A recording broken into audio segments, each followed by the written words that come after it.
किस कारण से स्त्री को मासिक धर्म से गुजरना पड़ता है। सतयुग में कालकूट नाम का प्रसिद्ध असुर हुआ करते थे। दानव होने के कारण उनका स्वभाव उग्र था और वह हमेशा ही युद्ध करने के लिए तत्पर रहते थे। फिर एक दिन सभी दानव वृत्रासुर के साथ मिलकर स्वर्गलोक पर चढ़ाई कर उन असुरों के पास भयंकर शक्तिशाली अस्त्र जिनका देवता सामना न कर सके और भाग कर ब्रह्मा जी के पास चले गए। फिर ब्रह्मा जी ने उन असुरों को परास्त करने का उपाय बताते हुए कहा, देवराज इंद्र, तुम इसी क्षण महर्षि दिग्गजी के पास जाओ। वे उनके शरीर की हड्डियों से तुम्हें अस्त्र शस्त्र प्रदान करेंगे। उन्हें अस्त्र शस्त्रों का प्रयोग करके तुम उन असुरों का वध कर सकोगे। फिर सभी देवताएं महर्षि दिग्गजी के आश्रम पर जाते हैं और उनके प्रार्थना करके अस्त्र शस्त्र प्रदान करने की विनती करने लगते हैं। फिर संसार के कल्याण के लिए महर्षि दिग्गजी अपने शरीर की हड्डियों से अस्त्र शस्त्रों का निर्माण करते हैं और उन्हीं अस्त्रों से एक वज्र नाम का अस्त्र होता है जिन्हें इन देवराज इंद्र धारण कर लेते हैं। फिर सभी देवताओं और असुरों से युद्ध करने के लिए निकल जाते हैं। देवताओं और असुरों के बीच भीषण युद्ध होता है। सभी देवता आकाश में असुरों से युद्ध के लिए इकट्ठे हो जाते हैं और प्रहार करने लगते हैं। अग्निदेव अग्नि के प्रहार से दैत्यों को जलाने लगते हैं। फिर अग्नि के प्रभाव से असुरों के शरीर जलने लगते हैं। फिर वरुण देव जल की वर्षा से असुरों को डुबो देते हैं, जिसे असुर त्राही त्राही करने लगते हैं। अनेक दिनों तक इस प्रकार से देवताओं और असुरों के बीच भीषण युद्ध चलने लगता है। फिर देवराज इंद्र और वृत्रासुर के आमने सामने आ जाते हैं और दोनों के बीच भीषण युद्ध होने लगता है। और फिर देवराज इंद्र अपने वज्र का प्रहार करके वृत्रासुर को मार देते हैं। वृत्रासुर की मृत्यु होते ही उनके शरीर से ब्रह्म हत्या बाहर निकलती है और देवराज इंद्र का पीछा करने लगती है।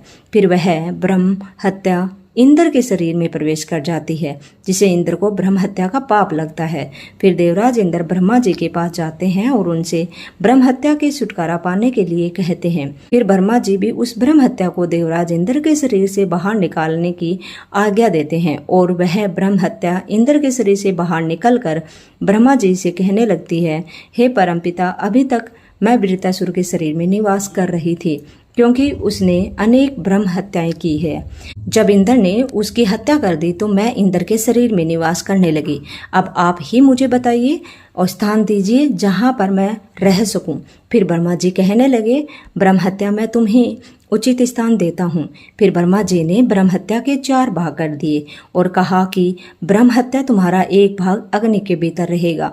जो भी मनुष्य अग्नि को आहुति नहीं देगा तो उसके शरीर में प्रवेश कर जाना। तुम्हारा दूसरा भाग जल के भीतर रहेगा।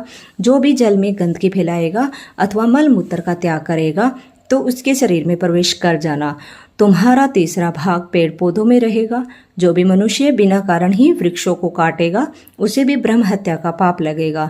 फिर ब्रह्मा जी ने अप्सराओं को अपने पास बुलाया और कहा, अप्सराओं, इस ब्रह्म हत्या का 1/4 भाग तुम ग्रहण करो। अप्सराएं कहने लगी कि प्रभु, आपकी आज्ञा से हम इसे ग्रहण करने के लिए तैयार हैं, किंतु हमें भी इसे मुक्ति का उपाय बताइए। फिर ब्रह्मा जी कहने लगे कि अप्सराओं, जो भी पुरुष रजस्वला स्त्री के साथ संबंध बनाएगा उसके अंदर यह ब्रह्म हत्या प्रवेश कर जाएगी।